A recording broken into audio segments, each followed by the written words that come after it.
sa lahat. Kita sa dashcam na yan ang isang tricycle sa kahabaan ng Maharlika Highway sa Pulangi, Albay. Sinubukan itong lumipat ng linya pero nasagi ito ng kotse hanggang sa napunta siya sa kabilang lane at sumalpok sa kasalubong na truck. Sa lakas ng impact, tumilapon ng mga sakay ng tricycle. Ang sinapit ng mga biktima, abangan maya-maya lang. Magandang hapon, Pilipinas. Kasama ang buong puwersa ng News 5. Ito ang Frontline Pilipinas Weekend. Rehabilitasyon ng EDSA suspendido muna, habang ang odd-even scheme kanselado na rin. Pangulong Bongbong Marcos at kanyang pamilya sumakay sa MRT-3, kasabay ng paglulunsad ng promo sa mga sasakay ng MRT at LRT. Vice President Sara Duterte nagdiwang ng kaarawan sa The Netherlands. Tinawanan lang ang pagkakatalaga kay Major General Nicolas Torre III bilang susunod na PNP chief. Ay, sorry. That's my reaction. Sir, next question. Exclusive! Hold-upper na sinubukan pang mang-rape, pinalagan ng target niya. Sa taranta, naiwan ng sospek ang cellphone niya.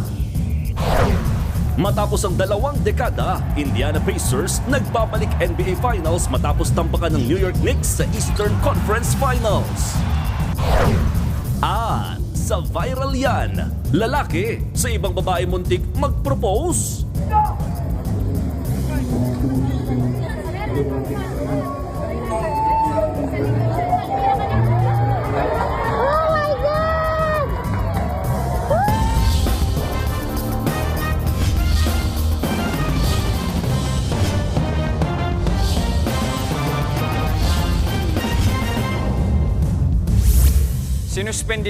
Sinuspindi na ni Pangulong Bongbong Marcos ang planong rehabilitasyon ng EDSA na sisimulan sana ngayong buwan. Inanunsyo yan ng Pangulo kasunod ng pagbisita at pagsakay niya sa MRT-3 para sa paglulunsad ng bagong promo para sa mga commuter. Nasa frontline ng balitang yan, si Kari Cator. Hindi pa man nagsisimula, suspendido na agad ang nakaplanong rehabilitasyon sa kahabaan ng EDSA. Mismong si Pangulong Bongbong Marcos ang nag-anunsyo niyan. Huwag muna natin gagawin. Dahil pag tinitignan natin yung cost-benefit analysis, maganda sana kung maayos natin. Ngunit, ang laking sakripisyo ng 2 taon na masyadong mabigat, masyadong mahigpit ang traffic. Sa June 30 na dapat uumpisahan ang rehab. Pero inamin ng Pangulo na lubos na tatamaan ng mga commuter kung magdulot ng katakot-takot na traffic ang rebuilding ng EDSA. Ayon kay PBBM, maglalaan muna sila ng 1 buwan para pag-aralan ang mga bagong teknolohiya na posibleng makapagpabilis sa rehab. Baka naman, imbes na 2 taon, magawa natin sa 6 na buwan, magawa natin sa 1 taon, whatever it is. We will find a better way na hindi masyadong mahirap para sa ating mga commuter.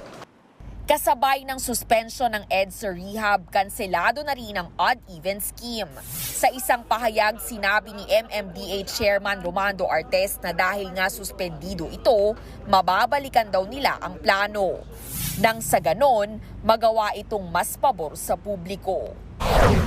Nagulat naman ang mga pasahero sa MRT-3 Kamuning Station nang sumulpot si Pangulong Marcos at ang First Family kanina. Kasama si Transportation Secretary Vince Dizon, sinubukan mismo ng Pangulo at ng First Lady at mga anak nila na bumili ng tiket at sumakay sa MRT pa North Avenue Station. Itinaon ito sa paglunsad naman ng Pamilya 1+3 promo ngayong araw kung saan isang tiket lang ang kailangan bayaran kahit 4 na magkakamag-anak o magkakabarkada ang sasakay sa tren. Ang kultura ng Pilipino, ang linggo, para sa pamilya yan, para sa mga mahal sa buhay. Napakahirap ng oras ng commuter. Bigyan natin ng chance naman na magsama, na hindi additional, hindi may dagdag na pagbayad para lang makasama ang inyong pamilya. Available ang promo tuwing linggo hanggang sa katapusan na raw ng termino ni PBBM sa 2028. Hindi lang daw dito sa MRT3, kundi pati sa LRT1 at 2 maa-avail ang Pamilya Pass 1+3 promo. Gamit yan, isa lang ang babayaran sa kada grupo ng 4. Pero hiling ng ilang commuter, Sana hindi dan lang linggo. Sana araw-araw na lang.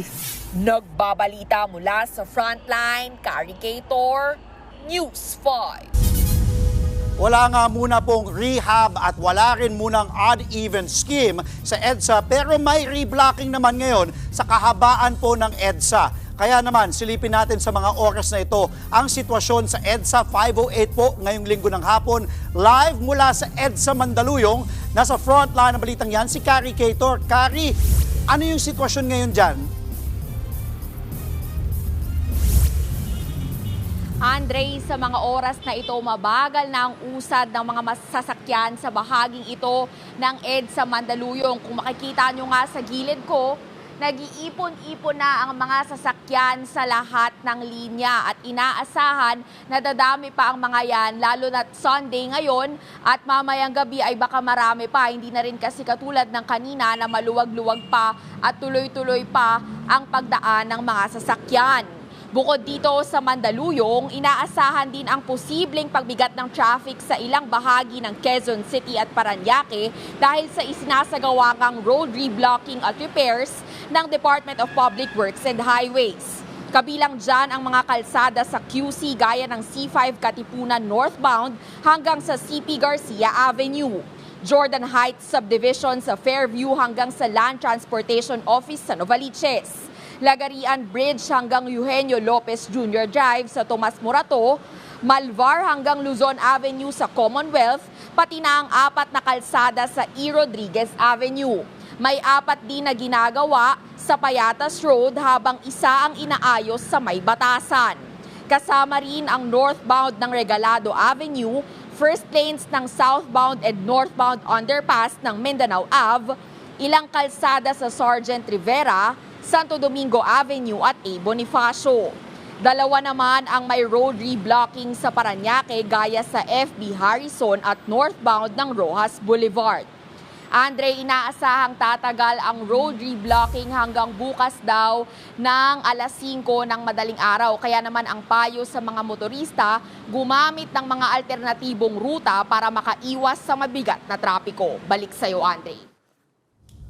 Maraming salamat. Nagulat live mula sa EDSA, Caricator. Walang kawala sa MMDA ang 2 traffic enforcer na sila mismo ang lumabag sa batas trapiko. Kabilang dyan ang nag-viral na enforcer na nag-counterflow sa bahagi ng Carlos P. Garcia Avenue sa Quezon City.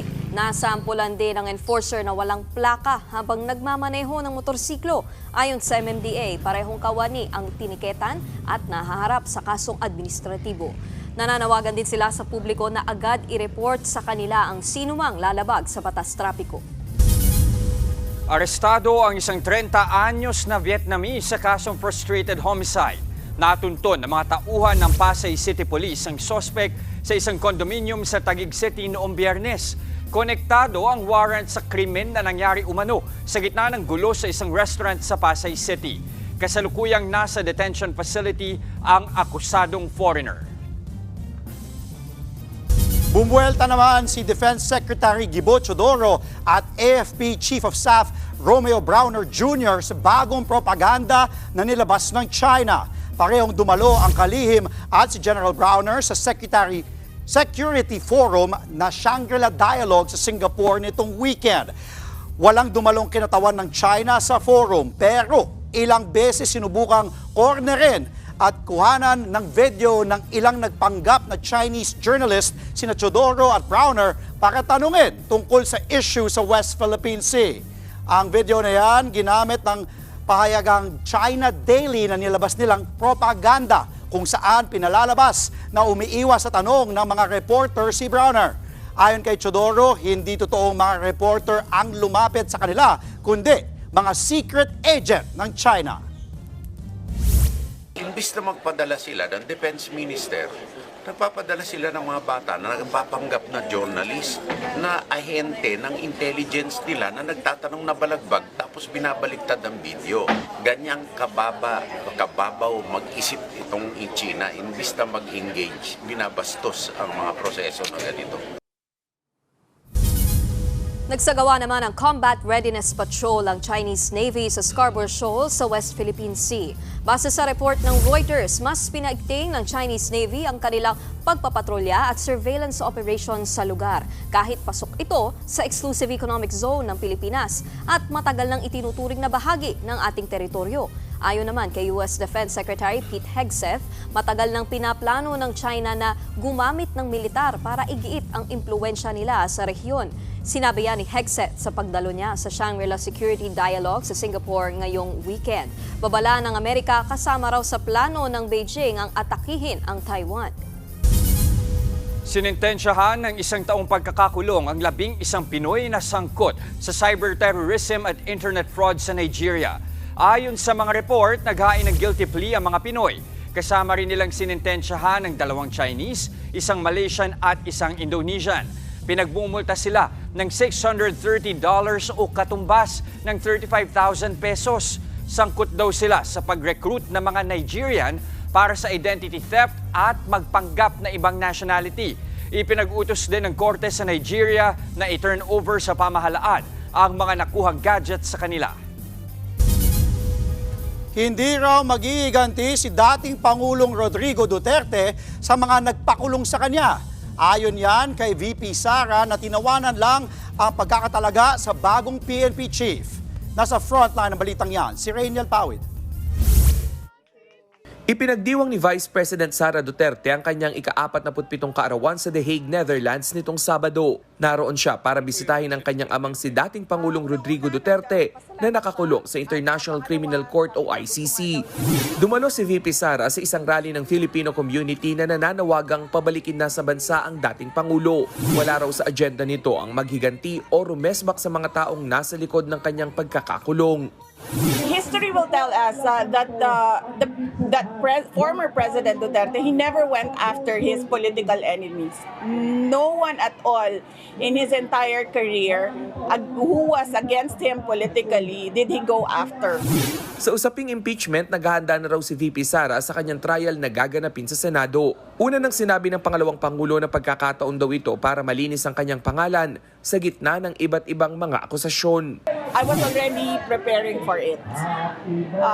Physically, I prepare for everything by making sure that I get the 8 hours of sleep and the vitamins that the doctors recommend that I take. Natanong din si VP Sara tungkol sa pagkakatalaga ni Major General Nicolas Torre III bilang susunod na hepe ng Philippine National Police. Pero tinawanan niya lang ito. Sorry, that's my reaction. Sir, next question. Matatanda ang si Torre ang namuno sa pag-aresto kay dating Pangulong Duterte sa tulong ng Interpol.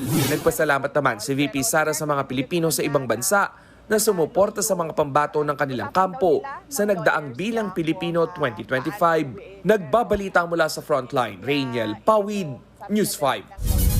Sa ulat panahon, patuloy na makararanas ng mga pag-ulan sa malaking bahagi ng Luzon, bunsod ng Southwest Monsoon o Habagat Season.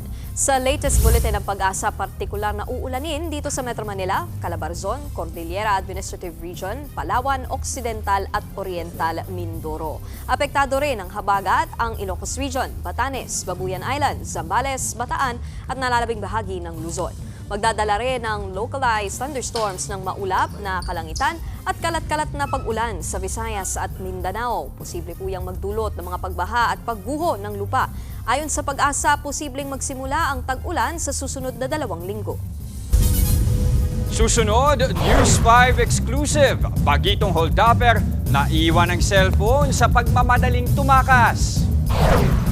Dahil sa masangsang na amoy, bangkay ng 3 lalaki na ilang linggo nang nawawala, nahukay. At daliri ng bata na ipit sa upuan ng fast craft, kinailangan pang gumamit ng lagari. Lahat ng yan sa pagbabalik ng Frontline Pilipinas Weekend.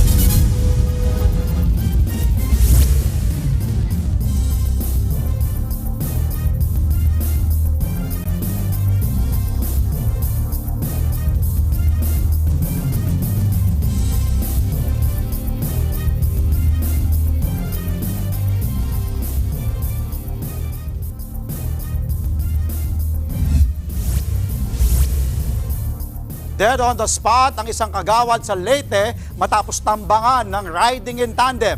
Sa Maguindanao del Sur, nahukay naman ang bangkay ng 3 lalaki. Nasa frontline ng balitang yan, si Rainiel Pawid.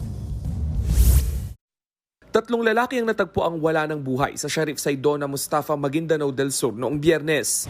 Nireklamo umano ng isang residente ang masangsang na amoy sa lugar. Nang hukayin ng lupa, tumambad ang mga lalaking nakagapos ng mga kamay. Lumalabas na noong May 11 pa na paulat na nawawala ang 3 lalaki. Nagtungo raw sila sa lugar para maghatid ng mga hybrid na kambing. Posible umanong kinidnap ang mga biktima, pinatay isa-isa habang nakagapos sa inilibing. Patuloy ang investigasyon ng mga otoridad. Patay ang isang barangay kagawad sa Villaba, Leyte matapos pagbabarili ng riding in tandem noong Miyerkules. Dead on the spot ang 36 na taong gulang na biktima. Kasama niya ang kanyang live-in partner nang mangyari ang insidente. Nagkataon lang na magkaiba sila ng sinakyang motor kaya nakaligtas ang babae. Agad na nagkasan ang hot pursuit operation ang pulisya para tugisin ang mga sospek. Inaalam pa ang motibo sa krimen. Sa San Jose de Buwan, Samar, isa umanong miyembro ng New People's Army o NPA ang napaslang ng mga militar noong Huwebes. Ayon sa Philippine Army, mula ito sa Regional Security Force ng Eastern Visayas Regional Party Committee. Tumagal ng halos kalahating oras ang palitan ng bala. Wala namang napaulat na nasugatan o nasawi sa hanay ng mga sundalo. Nagbabalita mula sa frontline, Rainiel Pawid, News 5. Sa News 5 exclusive, pinaghahanap ngayon ng isang bagitong holdupper na tinangkang nakawan at gahasain ng isang babae sa laundry shop sa Sariaya, Quezon. Kabubukas lang ng laundry shop ng biktima kaninang umaga nang huminto sa tapat ang suspect na nakamotorsiklo. Nagtanong daw ito kung magkano magpalaba at kung pwedeng makicharge ng cellphone. Pumayag naman ang babae pero biglang bumunot ng baril ang suspect. Pinapasok niya ang biktima sa CR at doon tinangkang manggahasa. Pero nakapalag ang babae at dumating din ang kanyang ina. Dito na nagmadaling tumakas ang suspect. Naiwan niya pa ang cellphone niya na nakacharge. Naipablatter na ng biktima ang nangyari. Epektibo pa rin hanggang sa June 20 ang umiiral na price freeze sa Bansalan, Davao del Sur matapos magdeklara ng state of calamity dahil sa pagbaha. Sakop ng price freeze ang mga pangunahing bilihin gaya ng pagkain at gasolina. Ayon sa DTI, obligadong sumunod ang lahat ng establishmento rito. Kaya hinihikayat din ng ahensya ang mga residente na i-report sa kanila ang mga retailer at manufacturer na hindi susunod sa price freeze. Isa pang kapwa akusado ni Attorney Harry Roque sa iligal na pogo sa Porac, Pampanga ang naaresto ng mga otoridad. Sa bisa ng arrest warrant sa kasong qualified human trafficking, dinampot ng mga operatiba ang security guard na si alias Mariano sa pinapasukan niya sa Clark, Pampanga. Ayon sa CIDG, isa ang suspect sa mga bantay na naka-duty noon sa kasagsagan ng iligal na operasyon ng Pogo Hub ng Lucky South 99 sa Porac. Bukod kay Mariano, isang alias Marlon na rin ang nasakote ng CIDG sa Mabalacat City noong isang linggo. Sa ngayon, 49 na akusado pa ang tinutugis, kabilang mismo si Cassandra Ong at si Roque na nasa Netherlands pa ngayon. Isang batang pasahero naman ang naipit sa upuan ng sinasakyan niyang Fastcraft sa Ormoc, Leyte.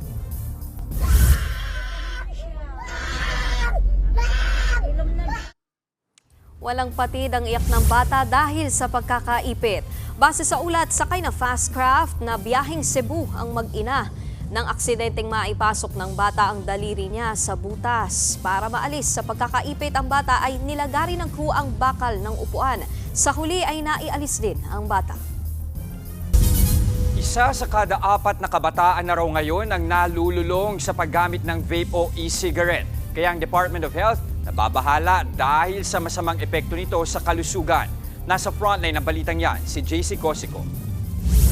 Higit 2 dekada ring nalulong sa paninigarilyo ang 43 anyos na si Jackie. Ang dating pa isa-isang stick lang, dumami ng dumami. Hanggang sa nakakadalawang kaha na raw siya ng yosi araw-araw. And the smoker friend, parang nagkaroon kami ng bonding through smoking because of my heartbreak. Habang tumatagal, alam ko tapos na ako sa heartbreak ko na yun eh. Ginamit ko na siya for my cool. Kapag if I'm stressed, parang it relaxes me. Pero nang minsang makaranas ng pamamanhid sa bahagi ng muka, tumigil siyang manigarilyo. Ngayon, 8 buwan ng cigarette-free si Jackie. Mas nakilala ko sarili ko. Kala ko lang, best friend ko siya. But, sabi ko nga, addiction is not a solution. Pero yung ibang tumigil magyosi, lumipat naman daw sa paggamit ng electronic o e-cigarettes ayon sa Department of Health. Ang ikinaa-alarma pa nila ang dumaraming kabataang nagve-vape. Base sa Global Tobacco Survey, tumaas sa 24.6% o halos 1 sa bawat 4 na kabataang Pilipino ang nagve-vape noong 2019. Mula yan sa 11.7% lang noong 2015. Online nila binibili yung vape. Ayon sa mga eksperto, hindi alternatibo sa yosi ang e-cigarettes. Pareho lang silang may mga kemikal na delikado sa kalusugan na maaaring maging sanhi ng iba't ibang klase ng cancer at iba pang sakit, di lamang sa mismong gumagamit kundi pati sa mga taong nasa paligid nila. Causing significant loss of productivity, deterioration of quality of life, and mortality. As the respiratory system is the primary portal of entry of these harmful substances. Unfortunately, ang findings ngayon, yung mga oils or chemicals that they put in to put flavor, para maganda amoy niya, para maganda lasa niya, ay nag-harm sa lungs. Noong 2021, umabot sa higit 88,000 ang namatay sa bansa dahil sa paninigarilyo, ayon sa Global Burden of Disease Study. Kaya para mailayo ang publiko sa banta ng vape at sigarilyo, pabor si Health Secretary Ted Herbosa na taasan pa ang buwis sa tobacco products at sa tuluyang pagban ng vape sa bansa. Bilangin mo years later, ang daming may cancer, ang daming may heart attack, ang daming may oral cancer and all that stuff. So, pwede kang mamatay dahil dyan sa vape na yan, lalo na kung bata sila. Dagdag pa niya, baka dapat na rin palitan ang packaging ng mga sigarilyo. May smoking cessation program naman daw ang gobyerno para sa mga gustong tumigil magyosi. Titingnan na rin ng DOH kung maaari itong maging benefit package ng PhilHealth. Kasabay ng World No Tobacco Day nitong Sabado, sabay-sabay na sinira ng DOH at iba pang stakeholders ang ilang sigarilyo at vape. Mensahe nila sa publiko, huwag magbaloko sa vape at sigarilyo. Nagbabalita mula sa Frontline, JC Cosico, News 5. Susunod, sa pool sa dashcam, tricycle sumalpok sa kasalubong na truck sa Albay. Isa ang patay. Pinoy Pride, EJ Obiena, hari pa rin ang pole vault sa Asia matapos makuha ang ginto sa Asian Athletics Championship. At Liza Soberano at content creators nagsama-sama para sa fan event ng isang streaming platform. Huwag po kayong bibitiw mga kapatid. Magbabalik pa ang Frontline Pilipinas Weekend.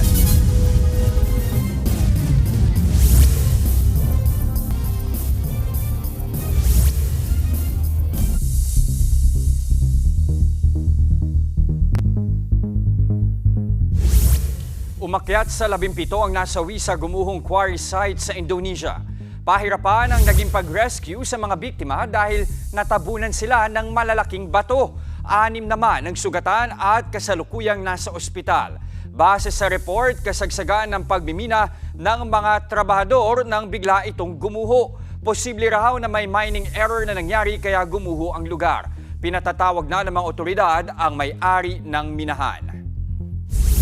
Sa India naman, nabalian ng buto ang isang estudyante matapos mabangga ng kotse. Sa pool sa CCTV ang pagbangga ng kotse sa mga estudyanteng nakatayo sa gilid ng kalsada. Naararo ang mga biktima. Agad namang tumulong ang mga residente sa lugar. Napag-alamang nakainom ang driver ng kotse. Patuloy ang investigasyon.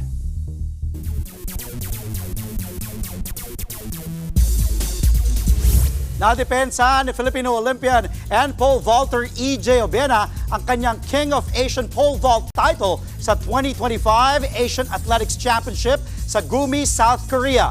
Nanguna sa men's pole vault si Obiena na ma-clear niya ang 5.77 meters jump-off laban kay Wang Bokai ng China. Parehong atleta ang bigong masungkit ang 5.82 meter mark. Pero si Obiena ang naka-clear ng 5.77 meters in one attempt. Ito ang ikatlong gold medal ng Filipino pole vault star sa kanyang Asian tournament mula 2019 sa Dubai at 2023 sa Bangkok, Thailand. Samantala, matapos ang 2 dekada, nagbabalik sa NBA Finals ang Indiana Pacers.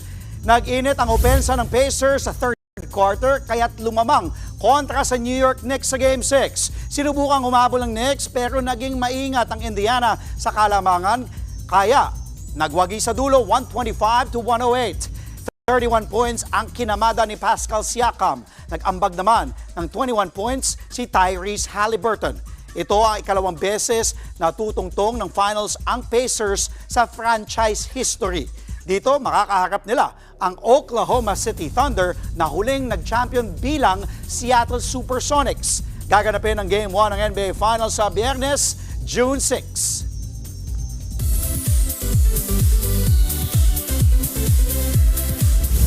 Nagsama-sama ang pinakamalaking fan event ng isang streaming platform ang ilang content creators sa Amerika. Present din ang nag-iisang si Liza Soberano na busy pa rin sa kanyang Hollywood career.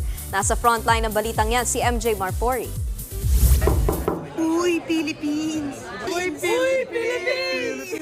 Pilipinas represent talaga sa pinakamalaking fan event ng mundo. Ang Tudum ng Netflix. Kahit mga laking Canada o Australia man ang mga Pinoy creator, hindi nawawala. Nakachikahan nga natin sila sa pre-party ng Tudum. So na nga, nandito tayo ngayon sa rooftop ng Pendri para sa brunchette theme ng welcome party ng Tudum 2025.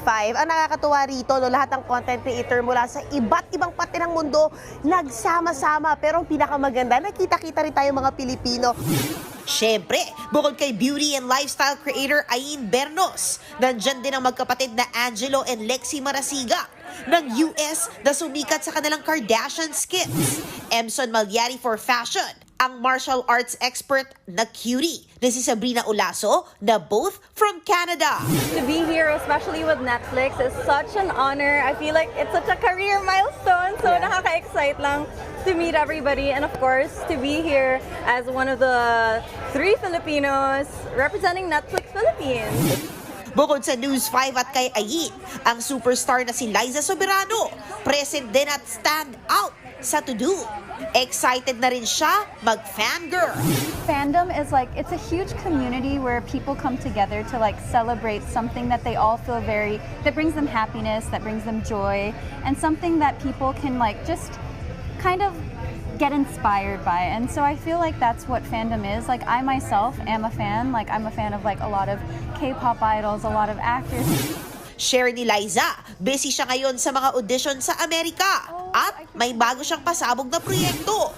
Pinasilip na nga niya ang latest cinematic podcast niya, made by hot Gen Z filmmaker na si Sarah Baba. I'm actually very nervous about it coming out, but I'm also very excited at the same time. Malalaman niyo kung bakit.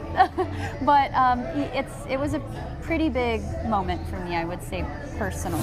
Abangan ang red carpet exclusives ng News 5 at panoorin ang Tudum sa Netflix. Nagbabalita mula sa Frontline. MJ Marfori, News 5.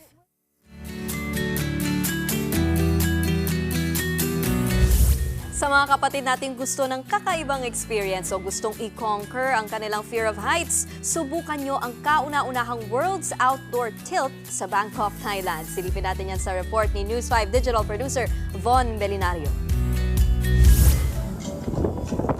Kung trip mong malula hanggang sa ikaw ay matulala o di kaya mapawaw hanggang sa mapasigaw, subukan na ang bagong atraksyong ito na makikita sa 75th floor ng King Power Mahanakhon, isa sa mga pinakamataas na gusali sa Bangkok, Thailand.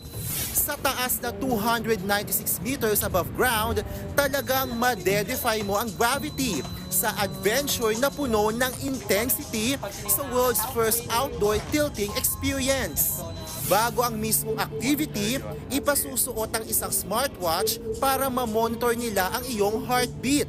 Ito na guys, subukan ko na siya. So, let's do it. Sa loob ng mahigit 2 minuto, ititilt o ihihiga ka ng makina sa 30 degrees hanggang 65 degrees.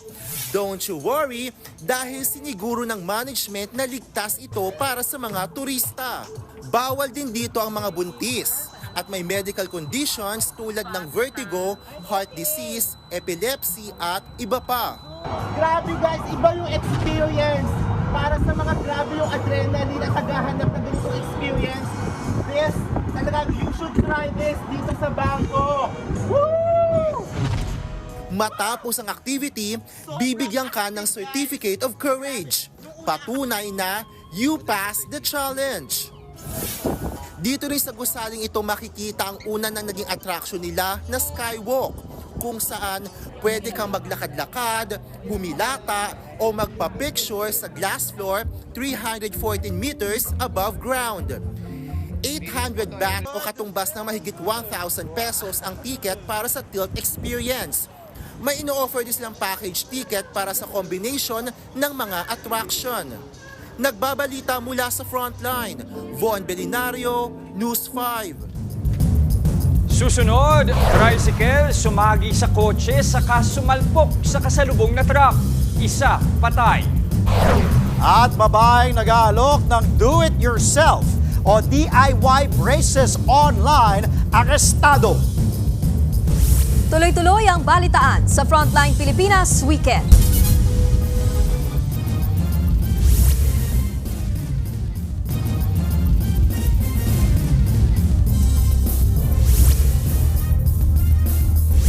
Patay ang isang sakay ng tricycle matapos makasagian ang isang kotse at sumalpok sa kasalubong na truck sa Maharlika Highway sa Albay. Yan at iba pang aksidente sa kalsada sa Frontline report ni Nina Ongpauco.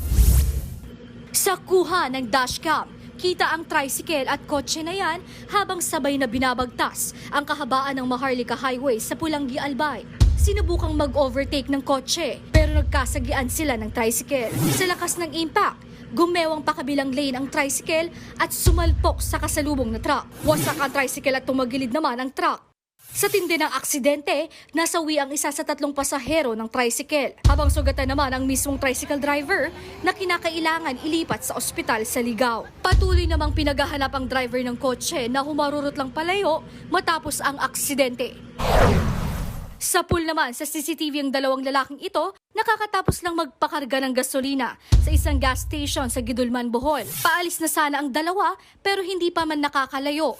Biglang sumulpot ang humarurot na truck at inararo ang mga biktima. Patay ang angkas na DJ ng motor na si John Mark Lobiano Gumatay.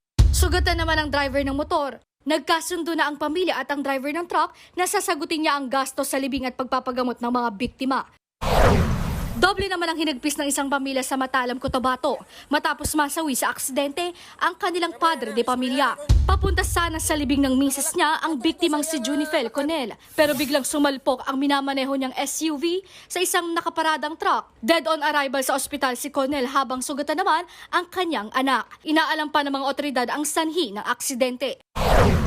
Sa Pagadian City naman, sugatan ang driver ng isang tricycle matapos madisgrasya. Sa inisyal na investigasyon, nawalan daw ng kontrol ang 30 anyos na driver na si Celerio Makasilang hanggang sa tuluyang sumemplang at tumagilid ang tricycle sa gilid ng kalsada. Agad isinugod sa ospital ang nadisgrasyang driver.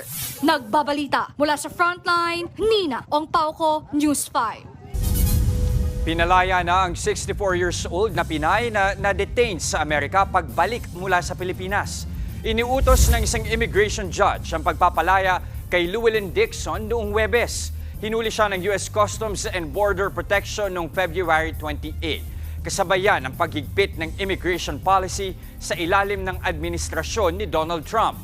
Sinigurado raw ng ating Department of Foreign Affairs na naprotektahan ang kanyang mga karapatan.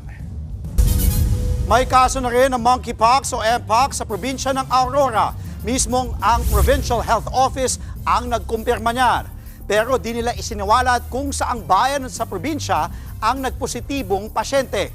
May mga minomonitor na rin silang suspected cases. Kaya naman pinag-iingat nila ang mga kababayan laban sa pagkalat ng sakit. Nauna namang sinabi ng Department of Health na walang ipatutupad na national lockdown dahil sa mpox. Sa Cagayan de Oro naman, arestado ang isang babae na nag-aalok ng braces online.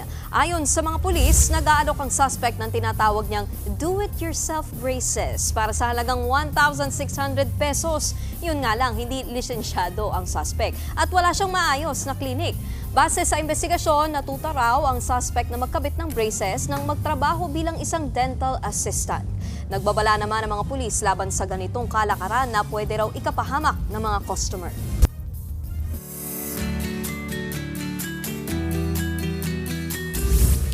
Okay, ito officially sinabi na ng Pag-asa, tapos na ang tag-init. At medyo Finally. nararamdaman na rin naman natin na lumalamig ang panahon. Umuulan. Pero kung ito kung trip nyo pa rin humabol sa bakasyon, tara na sa Batangas. Abay, pwede dyan. Sa part 2 kasi ng ating adventure sa Batangas. Explore natin ang mga hidden gem na pwede po ninyong puntahan, mga kapatid. Hindi lang swimming dahil siksik din sa iba't ibang fun activities. Nasa frontline ng balitang yan, si Mondi Lopez. GVGB lang, mga kapatid. Kaya sa pagpapatuloy ng ating masayang adventure sa hidden gem ng San Luis, Batangas, bihit naman tayo sa bukid area ng resort. Hindi lang ito basta tanawin, kundi palaruan pa ng mga team gala na gaya ko. Yung weekend, mga kapatid, meron din ditong friendly competition. Kaya naman, session muna tayo para sa laro ng lahi. Manalo sa amin. Diba? Gina ba kayo? Sila? Gina! Mula sa Hilaang Lupit. Lakas ko, no? Partida, nakamaong pa ako. May tumbang preso. First attempt, isa pa nga. Hanggang sa basagan ng palayok.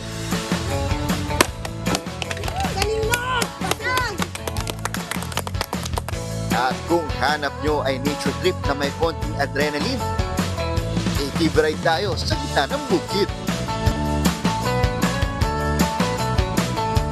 Pwede ka mag-ATV adventure kasama ang iyong tropa o pamilya. Sakay na sa ATV, pero teka, mag-helmet at mag-seatbelt. Sumakses sa pagmamaneho dahil dito walang NCAP. Sobrang saya! Sobrang exciting! And sobrang ganda ng fun. Ayan, okay, ito na. Subukan natin. Maluwag, ito. Nakabahan ako. Hindi ako matagal mag-drive.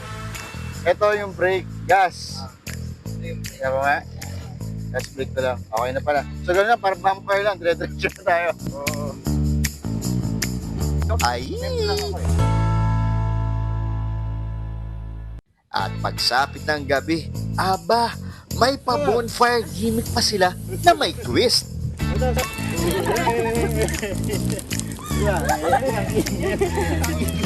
Iba rin talaga ang level ng pasyalan dito sa San Luis, di ba? Happy weekend, mga kapatid! Mondi Lopez, News 5. Susunod, Barangay Ginebra Gin Kings at top seed na Magnolia Hotshots maghaharap sa panibagong edisyon ng Manila Clasico sa PBA Philippine Cup mamaya. At sa viral yan, lalaki nalito sa ibang babae lumuhod at muntik mag-propose. Patay tayo dyan. Pero di po nangyari sa atin yan. Tuloy-tuloy, buti na lang. Tuloy-tuloy po ang balitaan dito sa Frontline Pilipinas Weekend.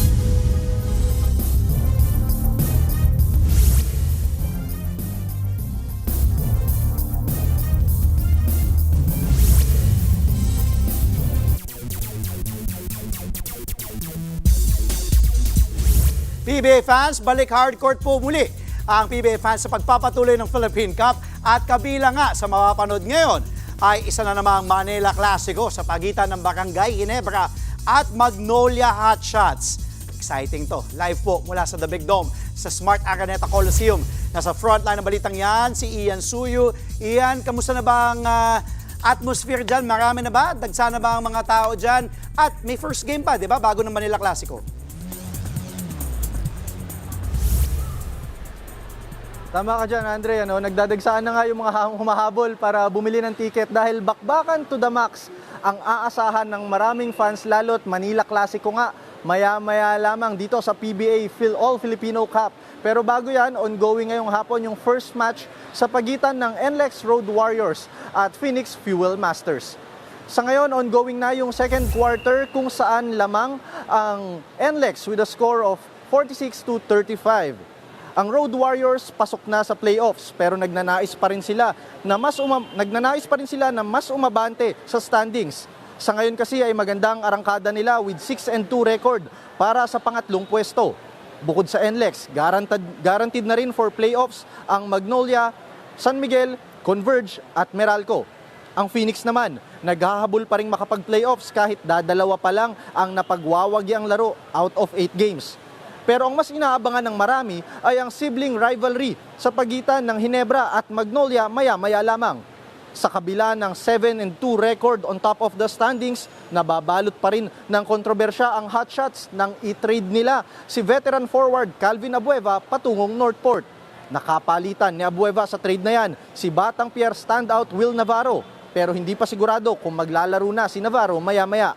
Ang Ginebra naman, galing sa mapait at kontrobersyal na pagkatalo kontra Meralco noong Biyernes, kung saan na-eject o pinatalsik sa fourth quarter si head coach Tim Cone.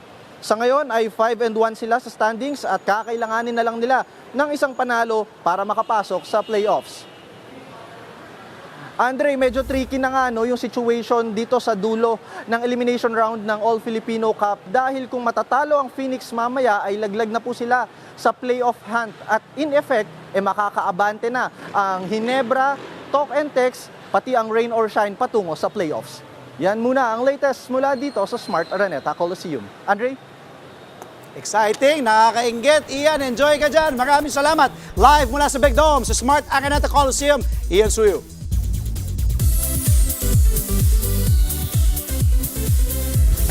Tuloy-tuloy ang hatid na kantawanan at passing laban sa OG Kapatid Videoke Show. Singgaling sa ikalawang Pachinko Mall Showdown sa Taguig. Magkakaalaman na rin kung sino nga ba ang makakasama sa Team Galing na pasok sa semifinals. Narito ang report ni Faith Del Mundo.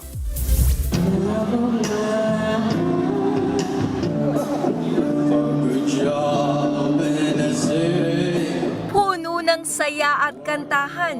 Iyan ang pasabog ng second Pachinko Live Mall Showdown ng OG Kantawanan Singgaling sa Taguig kahapon. Kasama pa rin ang mauhusay na singmasters na sina Kay Brosas, Donita Nos at Randy Santiago.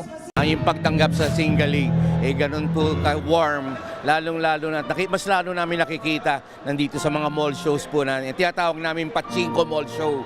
Abangan natin yung mga kaawit-bahay natin susugod dito sa mga Pachinko Mall Showdown namin kasi parami sila, so naiinganyo talaga silang manood kasi unang-una sa galing ng mga contestants natin, pangalawa sa ganda ng show. So, video okay to, pati sila napapakanta. Semifinals na, ang ganda nun. Pakatapos, alam niyo na kung ano doon, pakatapos nun, grand finals na. Kaya ito yung tama nga sabi ni Ethel, salang-sala na to. Ito mga bida okay stars namin na kasama na sa Team Galing. Ito yung mga grand finalists, talagang palong-palo na. At ang juke boses sa nagsilbing hurado na sina Jessa Saragosa, Ethel Buba at nagbabalik na si Alan Kay. Nahihiya nga ako, tagal kong hindi nakalabas sa Singgaling kasi medyo naging toxic din talaga yung schedule, naging hectic, dumami ang ganap. So, eto, napagbigyan at hopefully medyo umayos yung schedule at gusto ko talagang bumalik kasi nag-enjoy ako sa Singgaling. So talagang ngayon medyo busy lang kayo? Medyo busy lang, pero nangako naman ako sa kanila na babawi ako at dadamihan ko labas. Mas enjoy talaga ang live, iba yung energy ng host, iba yung energy ng contestants, iba energy ng crowd. At dahil nalalapit na ang Grand Finals, pahirap na rin ng pahirap ang pag-judge ng mga contestants. Pasala ng pasala, pahirap para sa amin talaga, nahihirapan kami. Actually. Pero ang ganda pakinggan, ang ganda panoorin na ang daming magagaling. Di lang sa magaling iba't ibang karakter talaga sila. So nakakatuwa sila panoorin. Nagpasaya rin ang special guest na si Dingdong Abansado na humarana sa mga beauty queen na sina Miss Universe Philippines 2025 at Isa Manalo, Miss Philippines Supranational 2026 Maria Katrina Liagado, Miss Philippines Eco International 2026 Gabriela May Carballo at si Miss Philippines Cosmo 2025 Chelsea Fernandez. Kaya naman enjoy na enjoy ang ating mga kapatid. Super saya talaga. Lahat magagaling. Kaya very stiff yung competition. Intense po kasi ang gagaling po nila eh. Magagaling po silang lahat. Mapapanood ang singgaling tuwing 6:30 p.m. Sabado at tuwing Linggo ng 6:45 p.m. dito sa TV5 at simulcast sa Sari Sari Channel at may same-day catch-up din ng 9 p.m. sa Bukod Channel. Abangan mamaya kung sino ang makakasama sa Team Galing na pasok sa semifinals. At syempre ang inaabangan ng lahat kung sino nga ba ang tatanghaling champion sa Grand Finals. But wait, there's more! Right after the Grand Finals, itong Pachinko Mall, dito magaganap dito ang regular season.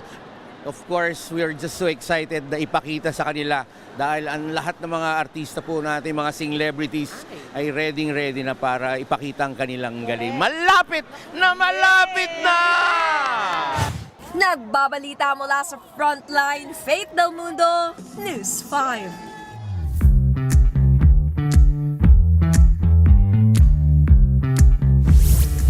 Ito na, kanina pa natin pinag-uusapan.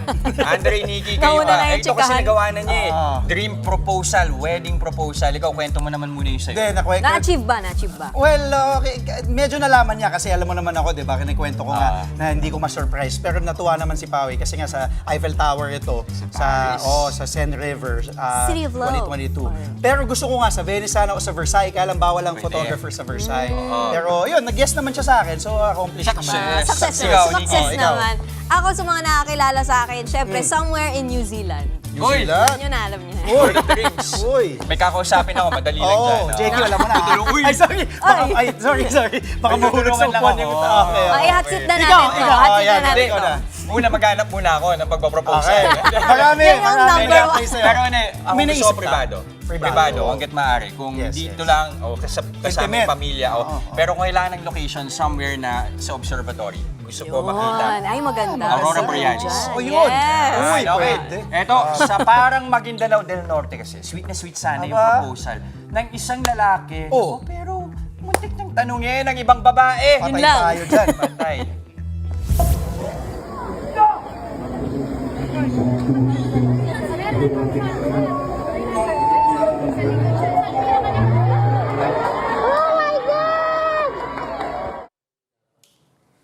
Ayan po, imbes kasi na girlfriend niya ang ma-surprise, si Kuya mismo ang nagulat. Kuha po yan sa recognition rights ng mga trainee ng Philippine National Police. Nalito raw si Kuya, lalo't naka-uniforme lahat. Para nga daw hindi masira ang moment, todo cheer naman yung crowd. Saka itinuro kung saan ang kanyang legit na future fiancé. Sa huli ay nasungkit niya naman ang inaasam-asam na matamis na oo. Basta sumakses. Sumakses pa rin. Achieve na, pwede na yun. Kung ginawa ko yan kay Pawi, ba tinulak ako dun sa Seine River nung patay. Malamig-lamig. At least nag-viral. Oo nga. At yan po, ang mga impormasyong dapat ninyong malaman. Mga balita para sa may alam at may pakialam. Kami ang inyong mga kasangga sa Frontline Pilipinas Weekend.